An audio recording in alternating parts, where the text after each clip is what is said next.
Olá, Ezek no Brasil. Eu sou o Vitor Arnaud, NSTIR Data Analytics de ADT, e agora eu vou falar para vocês um pouquinho sobre uma etapa muito importante do Customer Flow, que é a etapa de Preparation. Ou seja, ela ocorre logo depois que a gente tem um intercambista aprovado por uma oportunidade e antes da chegada dele ao país. O que a gente vai ver aqui hoje? Alguns touchpoints iniciais com a empresa, com o ODX e com o EP, um pouquinho sobre o processo de legalização que acontece com o EP e também alguns alinhamentos que a gente precisa fazer antes da experiência com o EP. Bom, os touchpoints pós-aprovação. A gente precisa enviar um e-mail de alinhamento para o EP e para o ODX. Esse e-mail de alinhamento basicamente é se apresentando e falando que agora a gente vai cuidar dessa experiência do EP. Também é muito importante a gente fazer alguns alinhamentos sobre como o processo vai ocorrer daqui para frente, principalmente com relação à legalização. A gente também envia um e-mail de alinhamento de timeline para a empresa.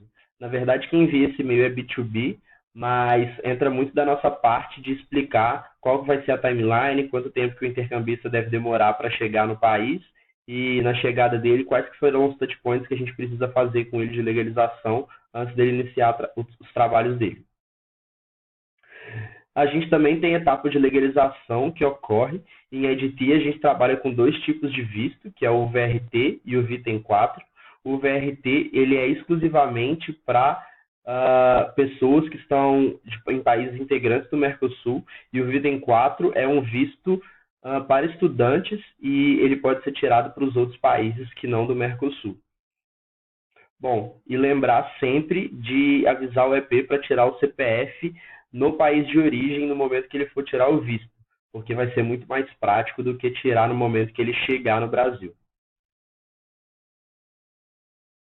Bom, para a tirada do visto VRT, basta um envio de um e-mail com o EP com algumas instruções detalhadas sobre como ele deve tirar o visto.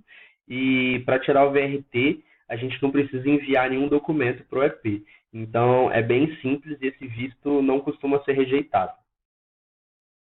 O outro tipo de visto que a gente trabalha é o Vitem 4, e ele é o visto temporário para estudantes, ou seja, precisa ser um estudante para fazer o requerimento do visto, e antes do EP conseguir fazer o requerimento desse visto na embaixada, a gente precisa enviar alguns documentos para esse EP. Então, o primeiro é a carta de aceite do EP de alguma instituição brasileira, o outro é a carta de aceite do estágio. O outro documento que a gente tem que enviar é o TCE, o termo de compromisso de estágio, também o comprovante da Bolsa Auxílio e a carta convite emitida pela AESEC local, assim como o atestado de matrícula. Bom, o termo de compromisso de estágio, o TCE, ele é um dos principais documentos que a gente precisa enviar, e ele é um documento que deve ser preenchido com bastante cuidado e ele tem que ser assinado por 4 partes. Então, uma é o EP, uma é a empresa para a qual ele vai, uma é a universidade parceira e o presidente do comitê local. E além dessas 4 assinaturas, a gente precisa também de 2 testemunhas. E é muito importante ter uma cópia para cada uma dessas partes, e no final esse documento vai ser enviado via DHL. Então, junto com aqueles outros documentos que eu listei antes. Então, eu preciso bastante cuidado na hora de preencher o TCE, para o intercambista não ter nenhum tipo de problema na hora de pedir o visto na embaixada. Por fim, alguns alinhamentos finais que a gente precisa fazer com os intercambistas é alinhar a necessidade de um seguro-saúde. Então, antes dele chegar no país, ele precisa ter um seguro-saúde que dure toda a experiência dele, desde a chegada até a volta dele para o país de origem. A gente também precisa alinhar sobre os custos iniciais no primeiro mês.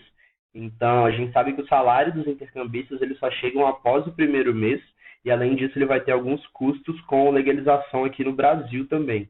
Então é importante que ele esteja ciente de quais serão esses custos para não ter nenhum tipo de problema quando ele chegar no país.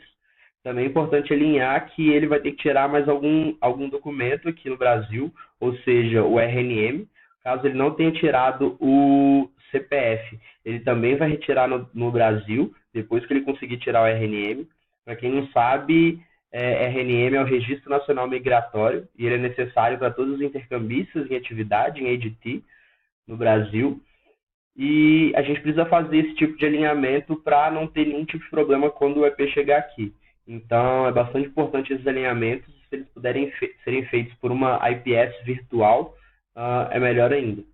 Então, esses são os pontos mais importantes de preparation que a gente precisa pensar. E se vocês tiverem alguma dúvida ou alguma coisa que queiram conversar comigo, aí tem o meu número no WhatsApp, tem o meu e-mail, vocês podem me chamar a qualquer momento e a gente troca uma ideia.